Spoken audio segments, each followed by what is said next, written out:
The only people who don't want to disclose the truth are people with something to hide.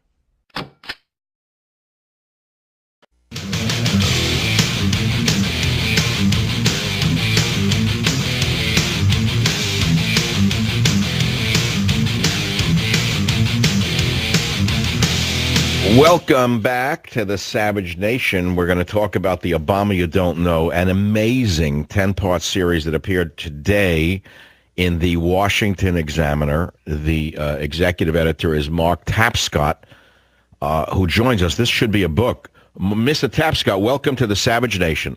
Well, what motivated? Unbelievable. What motivated this 10-part series on Mr. Obama? Well, we are just a bunch of journalists here that wanted to know the truth and felt like things had not been vetted properly in the 2008 campaign, and so we decided to take another look at Mr. Obama and his account of his life and his experiences, and we found some things that he apparently forgot. Well, aren't you violating the protocols of Pravda by daring to publish such a series without asking permission of Mr. Obama himself? Well, my understanding of journalism is that we're supposed to comfort the afflicted and afflict the comfortable. So you don't ascribe to the Dan Rather, Tom Brokaw, NBC, ABC School of Journalism.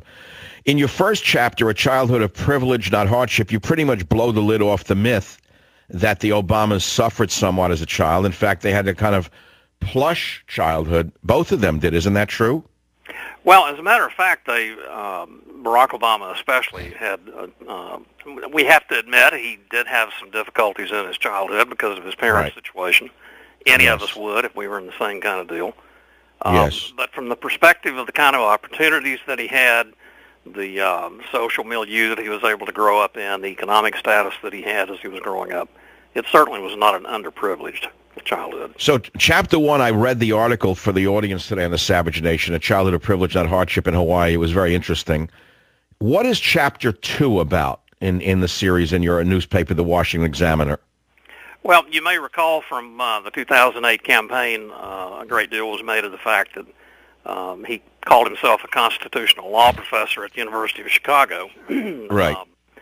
And in fact, he wasn't actually a professor. He was a lecturer. Which is kind of a... Oh, wait a minute. Now, look, you and I both know that's simply not that big a deal to the Democrat, whether you're a lecturer or a professor. It's more or less... If you feel you're a professor, aren't you a professor?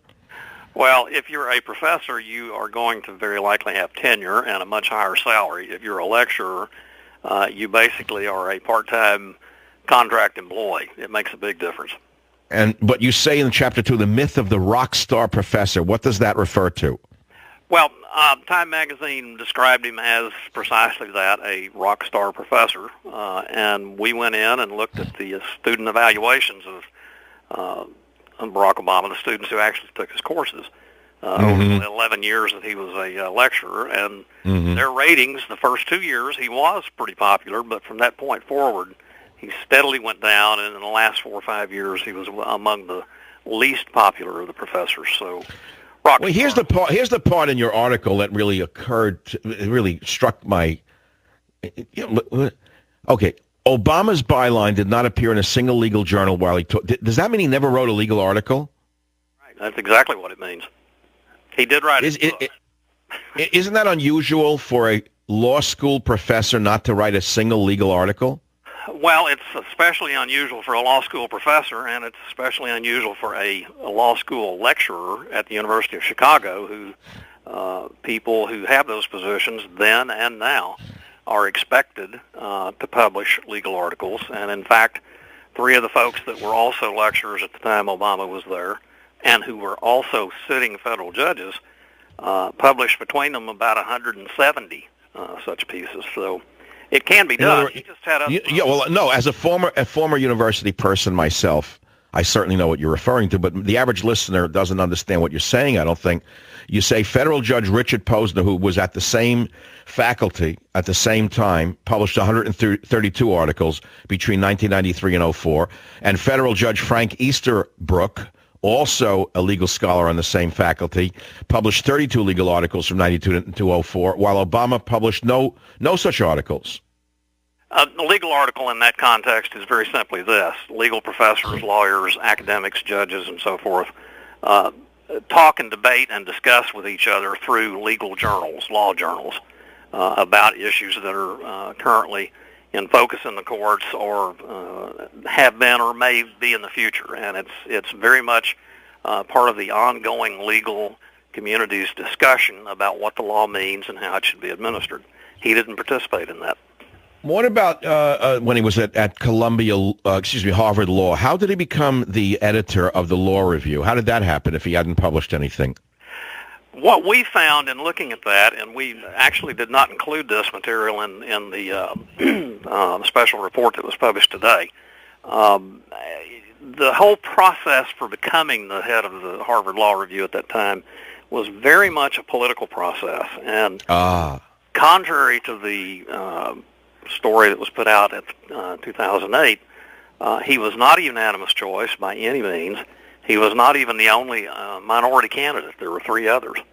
And ironically, after literally, I believe, about 17 hours in this marathon political bargaining session among all the candidates and the voters on the review staff, Obama emerged the winner when the small caucus of conservative students on the staff, law students on the staff, for reasons known only to them, threw their support behind Obama. Wow. Sounds like they were Republicans of today in some regard. But the myth of the rock star professor is very intriguing, and it's part of a larger series, of course, the Obama You Don't Know. If you, as the executive editor of this series, were to be asked, what do you think is the greatest revelation in all 10 chapters, could you reduce it to the single biggest revelation? I think the most surprising one is that we found an obscure case while Obama was practicing law in Chicago where he defended a slumlord in Chicago who had tossed out a bunch of his low-income tenants. Oh, no, that's such an important story. Mark, that's a big one. I remember that now. He was a lawyer representing a slumlord, and the slumlord evicted, was it not poor black people from a housing project after cutting off their electricity and water? Absolutely, and refusing to turn it back on for a month.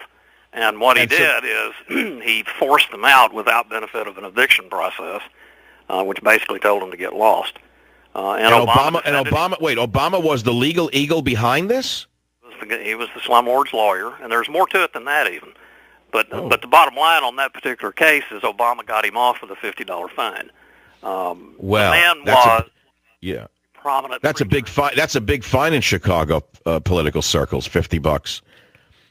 Common in those days, and probably point isn't either.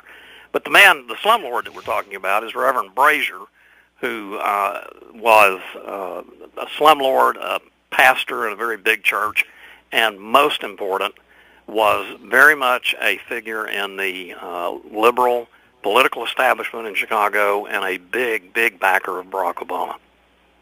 I think we need to go back to this because, truthfully, if Romney had any, well, let's put it this way, Romney should mention this slumlord past.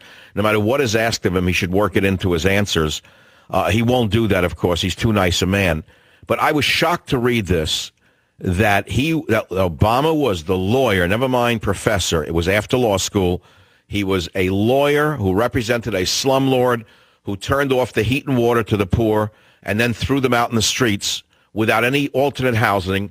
And Obama orchestrated the whole thing as the lawyer. Is that more or less a fair summary of what you discovered? Well, I wouldn't say that he orchestrated the whole process. What he did do, without any doubt, is he defended the process and got the slumlord off with a $50 fine.